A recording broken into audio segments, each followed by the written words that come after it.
The paranormal world is composed entirely of the nightmarish delusions of terrified and insecure humans around the world, enriched by centuries of cowards and uneducated bumpkins, people who would rather take stock in the undefinable hullabaloo of beings, the metaphysical, the demons of their own minds, as opposed to the rationality and cold hard truth of science and contemporary knowledge.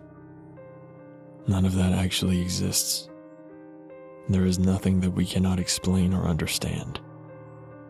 The primal human mind can be a powerful and terrifying entity. I can say with the utmost certainty that I am the most down-to-earth person you could possibly encounter. But after what I have seen and felt with my own eyes and body, I'm writing this more for my own sanity than anything else. Perhaps there may be some kind of twisted solace for me in these words.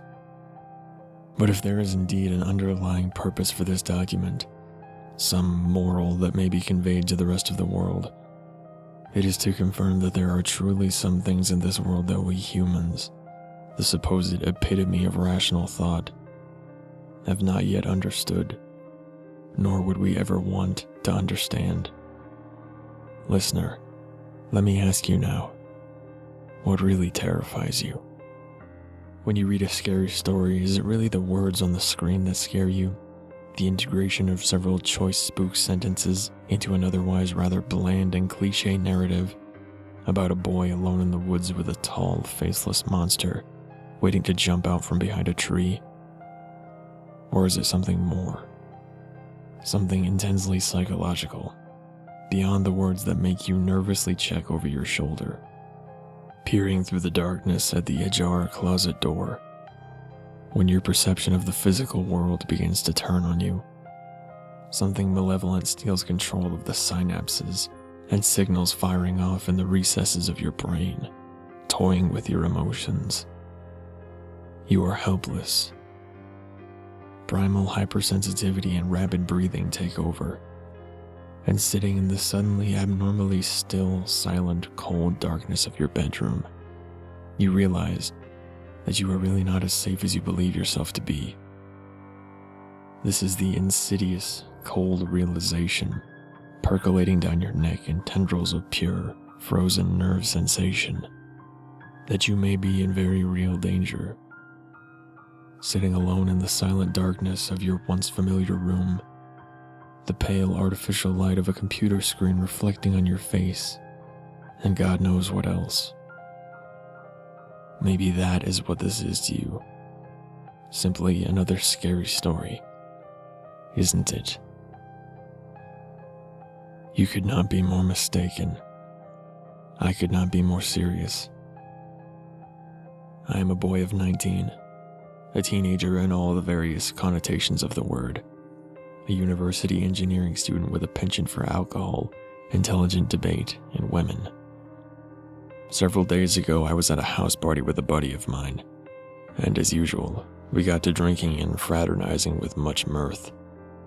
Being the self-proclaimed intellectual I am at heart, however, I eventually found my way into a small group of individuals who were having a debate about ghosts, entities, and demons, and the general subject of the paranormal and otherworldly in a rather inconspicuous corner of the room. In retrospect, it is possible that these fellows were even more drunk than I, because there is no other way that such a subject would arise so naturally in normal conversation in such an environment, and be spoken about with such excited and feverish fervor. There is also no other way that we could have so carelessly set off the events that shook me to my core and destroyed the rational world I had clung to for so long. As I mentioned before, I had been raised to take no stock in anything that I could not see, touch, feel, or otherwise explain through rational thought and observation. As such, my automatic alcohol-fueled reaction to the conversation of this group of paranormal worshippers was to completely put down and argue against their stupidly misguided bullshit stories and beliefs. And, since I wasn't the only one drunk and preaching my beliefs in that group, I got a lot of retaliation and threats. Nothing truly malicious, though. Until one guy stepped up to my face, alcohol permeating every word, and amidst the din of the party, challenged me to step into the unlit restroom, stare myself in the eye of the sink mirror's reflection, and summon Satan in my own place. These are the words he said to me. Now, you may think there's some kind of chant or mantra you're supposed to utter to make something like this happen. It brings to mind the classic party gags of Bloody Mary or Butcher in the bathtub or whatever. But this was not it. What I was told to do was look into a mirror and simply concentrate on the intention to summon something from the other side, in my own place. Whatever that meant, I knew not then. I am sorry to say that I know now. I have of course agreed with much jeering and cheering, if only to prove a point. I was ushered into the designated bathroom, and the door was quickly shut behind me. Instantly my world shrank into a claustrophobic and pungent box of muffled amped radio pop, regurgitated Svedka, and the sounds of sex-crazed teenagers. My brain shocked my body into an instant of panic as my physical world changed so suddenly. But after that instant, I was calm. My eyes adjusted quickly. I perceived a toilet that would no doubt be filthy if illuminated, but in this combination of blurred atmosphere and alcohol, it appeared to me merely as a blob of gurgling yellow porcelain. The wallpaper peeled in a pool of sticky light from a dirt-stained window. The sink was directly opposite me. I stepped up to it, leaning my weight on my hands as they grasped the wet metal of the sink's handles, and stared into my own reflected eyes with a sigh. My thoughts wandered as my physical eyes locked with identical metaphysical ones in the other. It was too dark to see any real emotion or intent in them, but I stared into those shadowy eyes anyway. At this time, I felt no fear at all. I, of course, do not recall exactly how long this continued for. Nobody would ever be able to in a situation like this. It seems to me that in moments of high adrenaline and rush, sense of time becomes distorted, and in retrospect, only the jarring moments of euphoria or horror of an experience are vividly recalled without any reference to any sort of chronological flow of events. Not to mention that I was very drunk and very sleepy.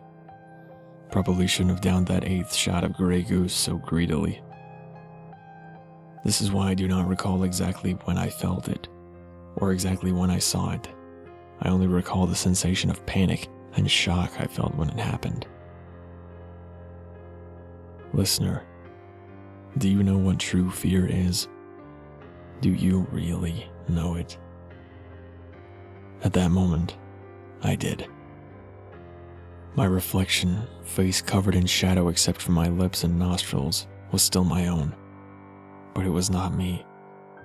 It was my 19-year-old frame, but not dressed in the flannel jeans and drink-stained frat shoes that I remember seeing in the mirror seemingly moments before. It was my naked body, completely naked, every inch and section so familiar to me, down to the small pockets of fat and muscle. But its face was something that only the darkest, most twisted mind could possibly comprehend, and even then, not to entirety.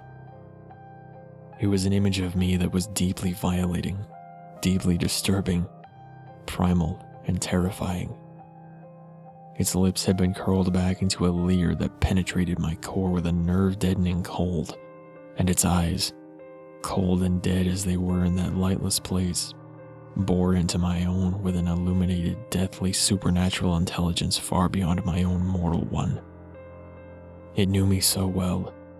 The depth of its knowledge seemed to transcend anything I was capable of understanding. I felt absolutely powerless. It was not me. Oh God, but it was me. And it wanted me so badly. It wanted to possess me, to murder me and take my place. The sight of its pale, familiar form and those God-forsaken eyes scared me, yes. But what actually instilled pure terror in me was the knowledge that this thing was, indeed, Me. A perfectly flawed, primal version of myself. It is this that stood before me, long before its time, long before it should have had its brief instant in our world, but still in the mirror. And the sensation that rocked my body in undulating waves of panic and despair, standing alone in that dark bathroom. That is what I call true fear. My brain wanted to throw my body back, away from this thing in the mirror, but I instead involuntarily pitched forward sharply and vomited explosively into the sink. I saw my naked body in the mirror mimic my motion, but instead, it simply dry-retched. No alcohol left its lips because it had no physical body to put the stuff into. It was only then that my knees gave and my body slumped to the ground. I had one last fleeting view of the thing as it also buckled, falling in a sickly slumped motion to the ground, its dead eyes locked onto mine, before my chin connected with the hard marble of the basin edge, and I hit the dirty ground of the bathroom. I lost consciousness instantly, the terror of the moment still sharp. It was such a horrible feeling. I woke up with my buddy peering down at me, a sea of faces reflecting expressions ranging from amusement to mild concern. The music had been turned off. The group that had issued me the challenge in the first place was regarding me from some distance. I began to sob. It was too much for me. I believe that after that, the paramedics were called and the party disbanded, and the house was bathed in the flashlights of emergency vehicle lights and the car headlights of concerned neighbors. It has been a week since that night. I am no longer afraid, but I am still very shaken. I have thought deeply about the experience, and it is from these ruminations that I have come to the conclusion and theories of what I saw in that mirror on that night. But then again, there are many other factors and forces at play here that I doubt I can possibly understand in my still weakened state of mind. I still use my bathroom normally, and I do not fear my reflection. I am far too rationally minded and sober to be so silly. The human being is a really self-centered specimen. Beneath the guise of society's standards, virtues, and commandments we dictate ourselves to strive for, there will always be a moment where a true ugly version of ourselves comes out, a primal, evil being that we are terrified to acknowledge. It is a presence of its own, something we desperately bury deep within ourselves for the entirety of our brief existences, and scream to stay away from us to our dying breath. When it finally can claim us for just a moment in our death throes, before our consciences depart, and the body becomes a home to nothing at all. We live our lives trying to be good human beings, to accomplish wealth in both familiar relationships and financial security. We just try to be the opposite of bad. I've come to believe that, in a sense, it becomes our pursuit in life to deny this creature possession of our body until the moment we die, when we simply cannot deny it anymore. The paranormal world is composed entirely of the nightmarish delusions of terrified and insecure humans around the world, enriched by centuries of cowards and uneducated bumpkins, people who would rather take stock in the undefinable hullabaloo of beings, the metaphysical, the demons of their own minds, as opposed to the rationality and cold hard truth of science and contemporary knowledge. None of that actually exists. There is nothing that we cannot explain or understand. For 19 years, this has been my attitude towards the paranormal. I do not trust in these words any longer.